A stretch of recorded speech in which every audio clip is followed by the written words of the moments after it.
Oh, give me a home where the mongers don't roam, and people are not drinking all day, where seldom is heard an honest word, because the mongers are covertly gay.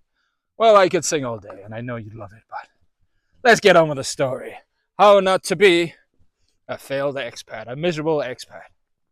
Now, as a man of great experience of living around the world, being a successful expat, America, South Africa, Croatia, periods of working in Italy, Germany, Sweden, Denmark, Finland. I know a thing or two. And I know when I see a miserable expat. So we're going to give you, the beta males that really want to be the alpha males, a guide on how not to be a miserable expat. Number one, get some real friends. A real friend is somebody you actually enjoy talking to. As a general rule, it's good to have shared interests. The worst kind of friends, listen carefully, don't tell your local barman, are people whose only interest you share is drinking. That's not a friend. That's somebody that's going to make you an alcoholic. Number two, don't drink every day. In fact, most of the successful expats I see either don't drink or drink at the weekends and live like they would in the West. That's a really important tip. Number three, park your ego.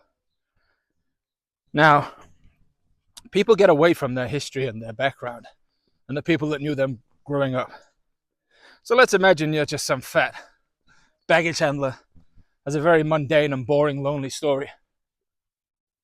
When you move to the other side of the world, around a bunch of fantasists like yourself, you can tell people this elaborate story about the real successes you've had. They're real only to you because they're absolute horseshit. Then, because they're not real, you get offended. And you start arguing and competing with people. People you think you can pull down. Let me tell you something, you failed expat. The only thing you're pulling is teenage boys. And they don't want to be pulled by you. I'm going to start calling you Jimmy and Sarin. Number four, get a hobby, a real hobby. Now, a hobby is not trolling on YouTube all day. That's not a hobby. Trolling on YouTube all day, that gets you to wake up at 1 a.m. in the morning, drink a bottle of whiskey on your pathetic little bedsit, start making humorous jokes to yourself about the death of a young lady. Because to you, anything you can say that upsets people is perfectly acceptable. Mocking the death of a 24-year-old single mother. What a lovely, lovely guy. What a failed expat. Number five, don't abandon your future. Now, abandoning your future would look something like being so fat you can only dress like a 1972's rap star. If you're so fat you can only buy one item of clothing, and that item of clothing looks like a child on Mr. Big that went their own way, that's not a good look for you. Not a good look. If you're that fat you can barely walk down a flight of stairs, you've given up on your future. That's not a good way to see the world. Number six. Hopefully that's the correct number. Learn the language. If you've moved to a country and you can't have a basic conversation when you've been there for year after year after year, and you want to tell people what a successful expat you are, they're laughing at you. It doesn't matter where you are. All languages have their nuances and difficulties. Now, I know if you start off a base of not really understanding the English language, you've got a handicap. That's okay. You can speak a foreign language in a pidgin style as well. That's pidgin, P-I-D-G-I-N, not pigeon as in cuckoo, because we know you're a bit cuckoo. Number seven, have a relationship with somebody of a similar age group to you. If you're crossing huge cultural divides, for example, council estate in northwest England, to try have relationships with girls from the, boys, I do apologize, boys from the rice lands of Isan. That's already a huge cultural divide. They won't understand the horrible things you've had to do, the trials and tribulations you've been through. They haven't been arrested in 1962 for cottaging in Salford Canal. They haven't had to hide their feelings to the world. Just made them so bitter and twisted and lonely. Lonely, I'm so lonely. I'm gonna sit on my balcony, trolling all day. Oh, I'm so lonely. What a dad. Now, if you're pushing 70 years old and you're boastfully coming onto the internet telling people that you had relations with somebody 40 years younger than you, more than 40 years younger, in their 20s, and we know you've had other relations or attempted relations with somebody you claim to be 19, but actually looks like it wouldn't be out of shape in the Cubs, Bear Grylls is coming for you. Very, very sad. That's how to be a failed expat. Very, very sad thing.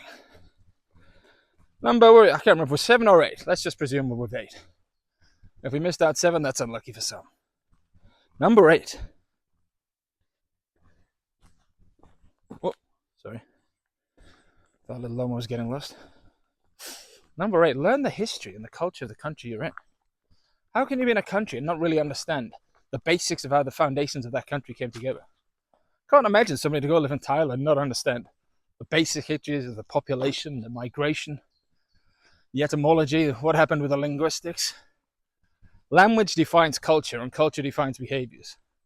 Add to that a bit of, I was going to say religion, but a lot of people don't consider Buddhism a religion. So however you see it, whether you're a theist or a non-theist, or it's an ideology, that's at your behest. But not understanding a little bit of that and start to preach to people about how things operate there, to me, laughable. Absolutely laughable.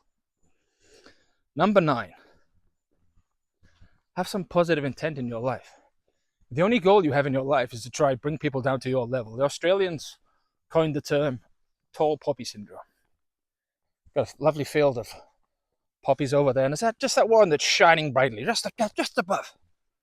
But working class England, back in the day, back in these families that never really managed to raise above the parapet, they were taught to not to get above your station. I consider it like the servant's mentality. Don't celebrate success. Americans taught us this. They brought us this. Elevate yourself up. Get the American dream. The English dream is to complain and say everybody else had it easier than you.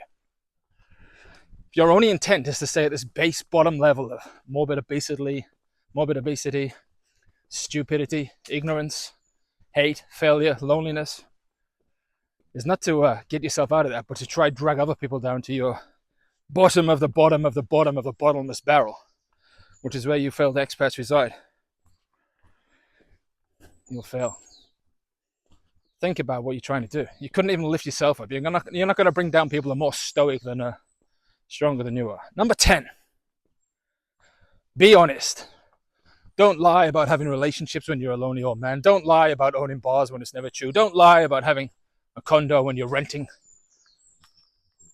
Be honest with yourself, because when you start lying to these people on the internet,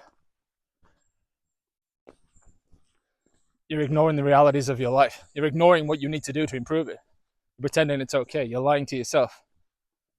You've got a letterbox full of bills, but you're telling everybody you've got a Ferrari to drive.